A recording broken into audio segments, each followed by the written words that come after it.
6x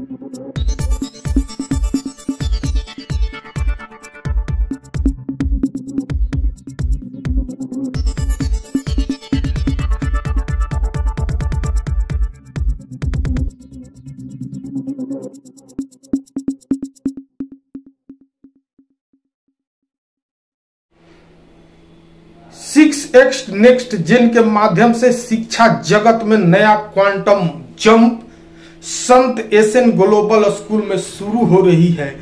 वैदिक सिद्धांत और आधुनिक सिद्धांतों का समावेशी शिक्षा व्यवस्था। नमस्कार, आप देख रहे हैं रोहतास कॉलिंग और मैं हूं देवेंद्र दुबे।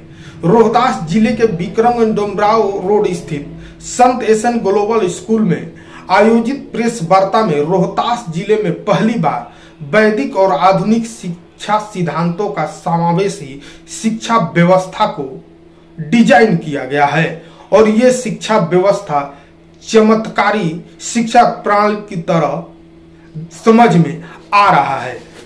इसको विस्तार से समझाया स्कूल के निदेशक प्रकाश आनंद ने। और आइए हम आपको रोहतास कॉलिंग के माध्यम से इस शिक्षा व्यवस्था को, इस शिक्षा प्रणाली को आपको हम दिखा रहे हैं और आपसे ये आग्रह करते हैं कि ये जो वीडियो है आपके और आपके बच्चे के लिए बेहद ही जरूरी है, क्योंकि विक्रमगंज के इतिहास में पहली बार जिस तरह का ये शिक्षा प्रणाली को डिजाइन किया गया है, संत एसएन ग्लोबल के निर्देशक प्रकाश आनंद के द्वारा, वाकई ये वीडियो आपको लाभ पहुंचाएगा और आपके बच्चे को भी इसका जरूर फायदा होने वाला है। पार्ट 1 में हम आज दिखाएंगे और उसके बाद आपको पार्ट 2 में भी दिखाएंगे कि क्या और कैसे इसको, इस शिक्षा प्रणाली को डिजाइन किया गया है। आइए शुरू करते हैं और देखते हैं और समझते हैं पूरे विस्तार से संत एसएन ग्लोबल स्कूल के निर्देशक प्रकाश आनंद सर के द्वारा। संत एसएन ग्लोबल स्कूल के इस प्रेस कॉन्फ्रेंस में आप सभी का स्वागत है और मैं प्रकाश आनंद, संत एसएन ग्लोबल स्कूल का निदेशक, आप सभी का अभिवादन करता हूं। मैं आप सबको बुलाने का कष्ट इसलिए दिया हूं कि पिछले 15 साल से मैं शिक्षा के क्षेत्र में हूं और खासकर स्कूल के बच्चों को पढ़ाता रहा हूं। उस पढ़ाने के दौरान मैंने पिछले 15 साल में अनुभव किया है कि जो बच्चे आगे होते हैं वे हमेशा आगे ही रहते हैं और जो बच्चे पीछे छूट जाते हैं वे हमेशा के लिए पीछे ही रह जाते हैं। जैसे उदाहरण के तौर पर माना जाए कि एक मन कक्षा में 40 बच्चे हैं, तो 40 में 5 बच्चे 7 बच्चे अच्छे हैं तो वे बच्चे हमेशा के लिए अच्छा हो जाते हैं और बाकी 30-35 बच्चे धीरे धीरे छूटते चले जाते हैं और जिंदगी की दौड़ में हमेशा के लिए पिछड़ जाते हैं। तो ये बात मुझे मैंने 12-15 सालों से अंदर ही अंदर कचोट रही थी। इसलिए कि अभिभावकों का भी कंप्लेन आता था कि भाई बहुत उम्मीद के साथ संत एसएन ग्लोबल स्कूल में अपने बच्चे का एडमिशन कराया, लेकिन इसका बेसिक ठीक नहीं हुआ, ये ठीक नहीं हुआ। मैं इस पे बहुत सारा स्टडी किया, बहुत सारा किताब पढ़ा और हमारे देश के सबसे सुविख्यात स्कॉलर हैं, एडुकेटर हैं प्रोफेसर कृष्ण कुमार, उनसे भी राय लिया। और हमारे मित्र हैं आईआईटीएन आशुतोष मिश्रा और एक मित्र हैं आईएएस राघवेंद्र सिंह, एक लिंग्विस्टिक साइंस के एक्सपर्ट हैं अश्विंद पांडे और भी बहुत सारे लोग हैदराबाद और पुणे से जुड़े हुए हैं। तो उनके साथ मैंने मिलके इस एक स्टडी प्रोग्राम को डिजाइन किया जिसका नाम मैंने रखा है 6 next gen scholar program. 6 next, 6 का मतलब 6, X का मतलब बूढ़ा और नेक्स्ट मीन्स अगली पीढ़ी का यह प्रोग्राम है। जैसे हम सभी हर क्षेत्र में क्वांटम शब्द सुनते आ रहे हैं, quantum jump, quantum theory, quantum physics, तो इस स्टडी प्रोग्राम में मैंने क्वांटम थ्योरी का भी उपयोग किया है। जैसा कि पहले फिजिक्स के प्रति हमारी धारणा अलग थी कि मैटर क्या है भाई, कण है, एक पार्टिकल है, लेकिन बाद में पाया गया कि मैटर अपने गुण को बदल लेता है। जैसे हमारे सामने कैमरा लगा हुआ है, अगर हम किसी पार्टिकल के सामने या मैटर के सामने कैमरा लगाते हैं तो वो हमें वेव की तरफ बिहेव करने लगता है और कैमरा हटाते हैं तो कण की तरफ बिहेव करने लगता है।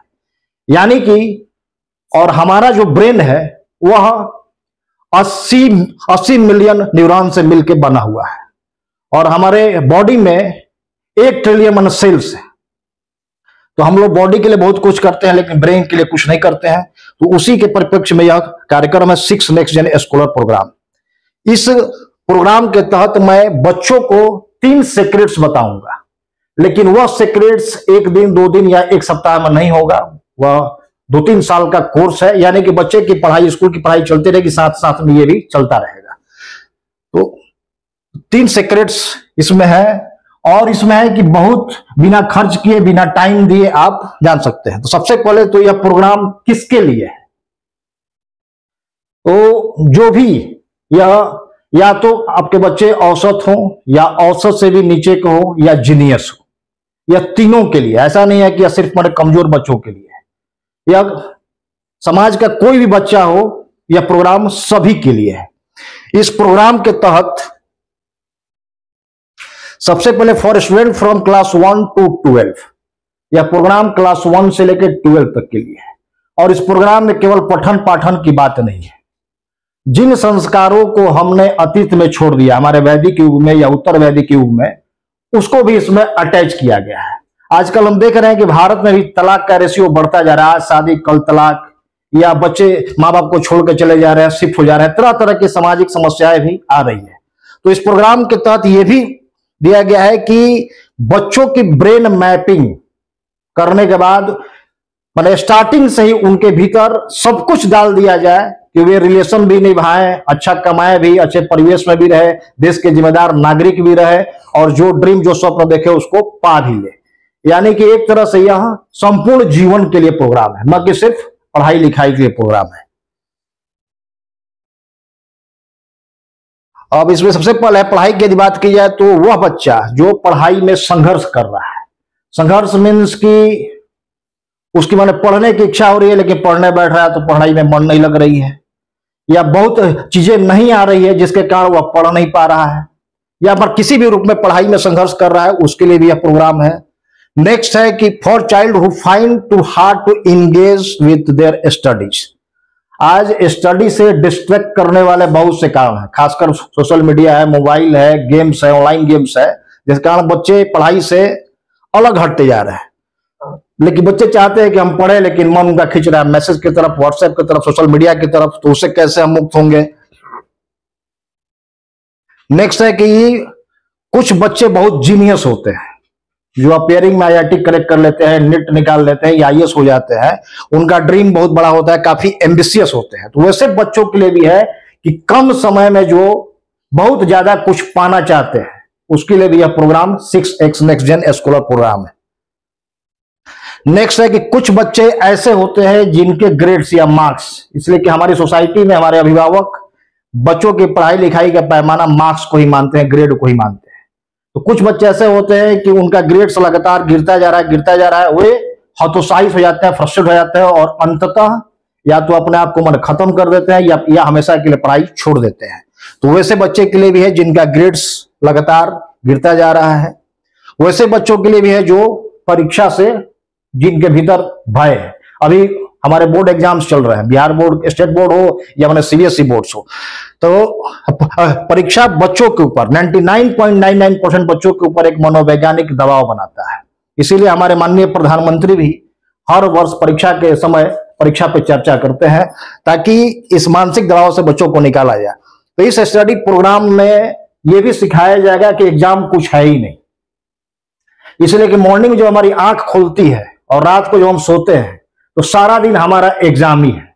जैसे मैं आपके सामने खड़ा हूं, तो ये भी एग्जाम ही है कि मुंह से कोई गलत अल्फाज निकल जाए, ये भी एक एग्जाम है, ये भी एक प्रेशर क्रिएट कर रहा है। और कुछ बच्चे ऐसे होते हैं जिनके भीतर स्कूल जाने की इच्छा ही नहीं है। सबसे बड़ा रीजन है कि हमारी सरकार एक स्कूल में बच्चे है, खासकर गवर्नमेंट स्कूल में बच्चे है, टीचर्स की ड्यूटी लगा रही है, तरह तरह से जागरूकता अभियान चला रही है, फिर भी बच्चे नहीं आ रहे। आखिर क्या रीजन है? आज क्या रीजन है कि बच्चे चाहते हैं कि सब कुछ हमें बेडरूम में ही मिल जाए, हमारा सब कुछ ऑनलाइन हो जाए। तो ये एक बहुत बड़ी चुनौती है कि जो बच्चे स्कूल से ड्रॉप आउट हो चुके हैं या स्कूल नहीं आना चाहते हैं, इच्छा नहीं है, बहुत सारे लोग प्रचार करते हैं, हम बताते हैं कि हमारे स्कूल के फीचर के बारे में कि स्विमिंग पूल है, ये है, इससे अट्रैक्ट होकर बच्चे आएंगे, लेकिन बच्चे अब उससे अट्रैक्ट होकर नहीं आते हैं। तो क्या किया जाए कि बच्चे स्कूल से घबराए नहीं, स्कूल आए, स्कूल में उनका इंटरेस्ट हो।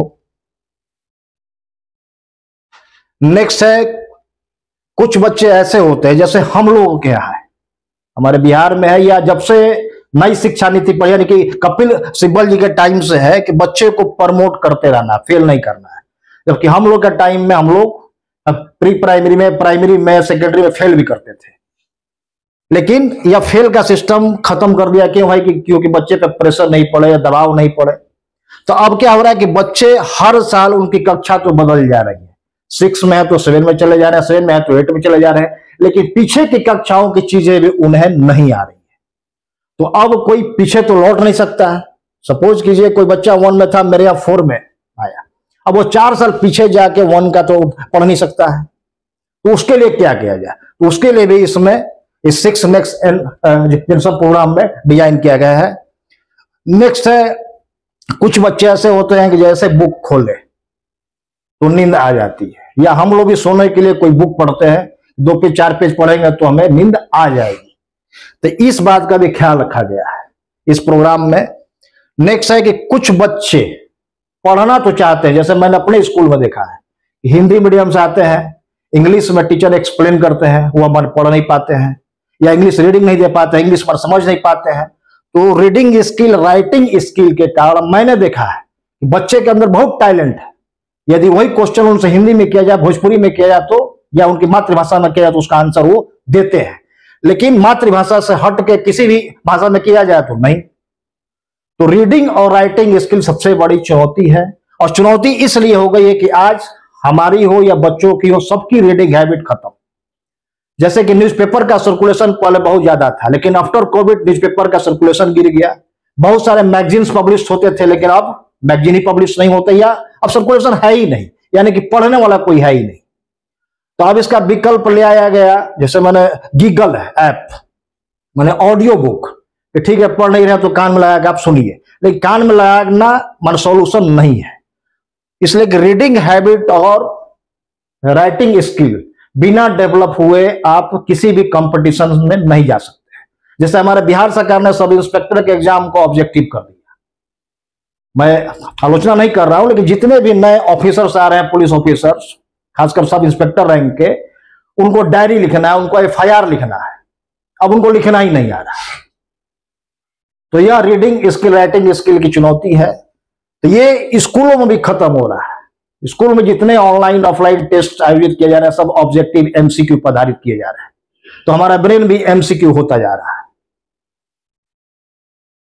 नेक्स्ट है कि कुछ बच्चे को पब्लिक स्पीकिंग में, या अपने घर में ही, या किसी अपरिचित आदमी से, या अपने टीचर से बात करने में भय होता है, डर होता है, या संकोच होता है।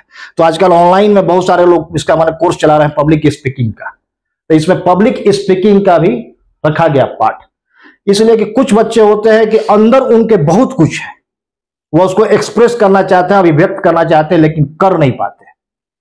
जैसे बचपन में ही यदि बच्चा हमसे कुछ कहता है तो हम लोग उसको इग्नोर कर देते हैं कि इसको मर क्या सुना, ये तो बच्चा है। तो उस समय से धीरे धीरे धीरे धीरे उसके भीतर एक कुंठा बढ़ जाती है, आगे चल के वह एक बहुत बड़ी ग्रंथि बन जाती है, विकार बन जाता है। तो बच्चे जितना बोले अच्छा। तो पब्लिक स्पीकिंग या किसी भी तरह के स्पीकिंग में जो भी कमियां हैं इसमें रखा गया है। नेक्स्ट है कि बच्चे अब पढ़ाई के अतिरिक्त जो एक्स्ट्रा कोकुलर एक्टिविटीज है उससे भी दूर हटते जा रहे हैं। जैसे हमारे बच्चे स्कूल से गए तो मोबाइल पे ऑनलाइन या लैपटॉप पे ऑनलाइन गेम खेलने लगे, या टीवी देखने लगे। अब ना हमारे आसपास कहीं फील्ड है कि बच्चे जाके खेलेंगे, पसीना निकालेंगे, न यानी कि बाहर उनको जाने का मौका ही नहीं है। यह सबसे बड़ी त्रासदी आज के बच्चों के साथ है। और हम चाहते हैं कि हमारे बच्चे विराट कोहली भी हो जाए, सचिन तेंदुलकर भी हो जाए, यह असंभव है। दूसरी बात है कि बच्चों में इरिटेशन या हिंसा की भावना बहुत आ रही है, बच्चे बात बात पे चिढ़ जा रहे हैं। यह हमारी सोसाइटी में रेप, बलात्कार, अपराध दिन प्रतिदिन बढ़ते जा रहे हैं। इसके पीछे सबसे बड़ा रीजन है कि हमारे शरीर से पसीना नहीं निकल रहा है, बच्चों को बाहर का एक्सपोजर नहीं मिल रहा है, क्योंकि हमने सारे फील्ड को, ग्राउंड को खत्म कर दिया। सार्वजनिक रूप से खेलने का कहीं कोई जगह नहीं है, और हम इतने इनसिक्योर हो गए हैं एक माता पिता के रूप में कि बच्चों को हम अकेले 2 कदम दूर भी जरा देना नहीं चाहते हैं, मोहल्ले में भी खेलने नहीं देना चाहते हैं। हर आदमी इतना हम लोग अटेंटिव हो गए बच्चों को लेके। तो ये भी इसमें रखा गया है, क्योंकि फील्ड हम बना नहीं सकते, हमारी पॉपुलेशन कम हो नहीं